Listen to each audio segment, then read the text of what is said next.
कुछ ही दिन पहले प्रमोद गौड़ ने प्रेस कॉन्फ्रेंस कर कहा था, अगर सतीश गौतम को तीसरी बार टिकट मिलता है तो मैं उनके खिलाफ चुनाव लड़ूंगा।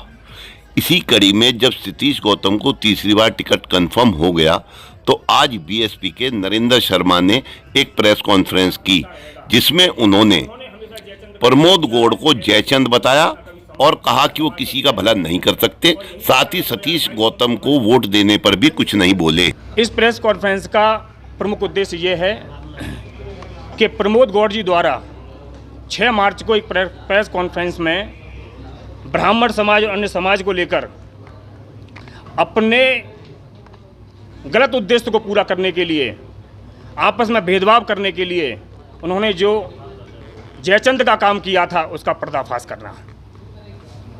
उन्होंने समाज में बंटवारे की राजनीति की है और वो करना चाहते हैं। इसी तरह से 2022 में भी उन्होंने वही चीज़ की थी, कुछ चंद टुकड़ों के लिए जयचंद का काम किया और ब्राह्मण समाज ने उन्हें 2022 में भी वो रिजल्ट दिया था, उनकी जमानत जब्त हो गई और वही कार्ड, वही चीज़ वो आज इस 2024 के चुनाव में दोहराना चाहते हैं।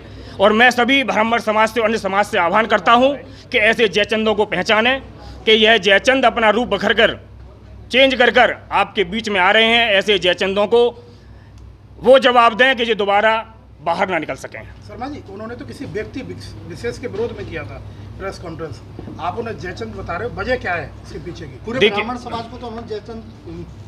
मुझे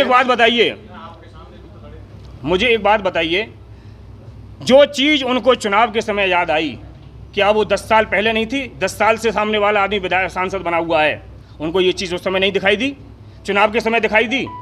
जब 2022 में मैंने चुनाव लड़ा था, उससे पहले वो बसपा में थे। अंतिम समय में वो बसपा छोड़कर सामने चुनाव लड़ने आए, कुछ चंद टुकड़ों की खातिर। जबकि मैं वो शख्स था कि चुनाव जिस समय मेरी बहन कुमारी मायावती जी ने मुझे टिकट नहीं दी थी तो उनके पास गया और उनसे मैंने कहा कि बाबूजी आप बड़े हैं, आप चुनाव लड़ लीजिए। तो उनके शब्द थे कि मैं चुनाव नहीं लड़ूंगा। मैंने चुनाव नहीं लड़ना है, चुनाव मैंने लड़ी है, मेरी उम्र हो गई, लेकिन फिर भी वो चुनाव लड़े कुछ चंद टुकड़ों की खातिर और जयचंद के रूप में चुनाव लड़ने आए और ब्राह्मण समाज उनको पहचान गया और उनको ऐसा लड़ाया कि उनकी जमानत जब्त कर दी। अच्छा, ब्राह्मण समाज अब क्या सतीश गौतम के साथ है? ब्राह्मण समाज एकजुट हो रहा है, ब्राह्मण समाज एकजुट होकर मंत्रणा कर रहा है और इस बार अलीगढ़ में ब्राह्मण समाज एक मुफ्त एक साथ होकर एक आदमी को, एक प्रत्याशी को वोट देगा। सतीश गौतम के लिए सतीश गौतम के लिए वोट देना है नहीं देना है, ये आपस की मंत्रणा की बात है, जिसमें अभी समय लगेगा। अभी समय है चुनाव में। ठीक है। आप बसपा कब छोड़ने वाले हैं? बसपा का हूँ, बसपा का रहूंगा और बसपा के साथ ही रहूंगा। अभी बसपा छोड़ने की तो आपकी क्या लोकसभा चुनाव की तैयारी कर रहे हैं? अभी मेरी कोई तैयारी नहीं है। सिर्फ मेरी आज इस प्रेस कॉन्फ्रेंस का बुलाने का सिर्फ एक ही अभिप्राय था, वो इस जयचंद का पर्दाफाश करना। ये बताइए, अगर कल बहन जी आपको प्रत्याशी बना देती है लोकसभा का, तो आप किससे अपील करेंगे? ब्राह्मणों से अपने लिए, सतीश गौतम के लिए? देखिए, मैं एक चीज़ कहना चाहता हूँ, मौजूदा राजनीतिक लोग में जो मौजूदा राजनीति है, ऐसे राजनीति में भी ऐसे धन्ना सेठ लोग बैठे हुए हैं जो सिर्फ और सिर्फ चंद वोटों के लिए, वोटों का समय आता है तो उनको ब्राह्मण याद आता है, जब इलेक्शन खत्म हो जाता है तो ब्राह्मण याद नहीं आता।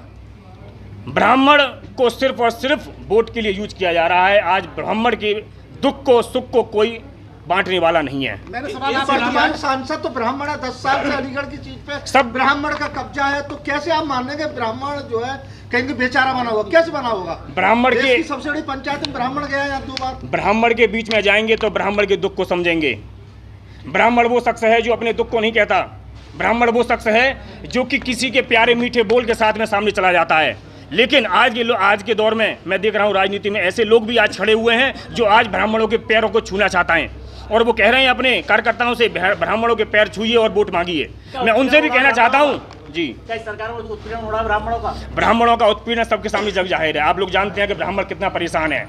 ब्राह्मणों के बीच में ब्राह्मणों की कितना निंदा की जा रही है, आप सब लोग जानते हैं। इस चुनाव में बीएसपी का ब्राह्मण के साथ जाएगा क्या? फिर लोकसभा चुनाव 2024 में बसपा ब्राह्मण के साथ जाएगा? फिर ब्राह्मण बीएसपी में जब गया था बहुत खुश था।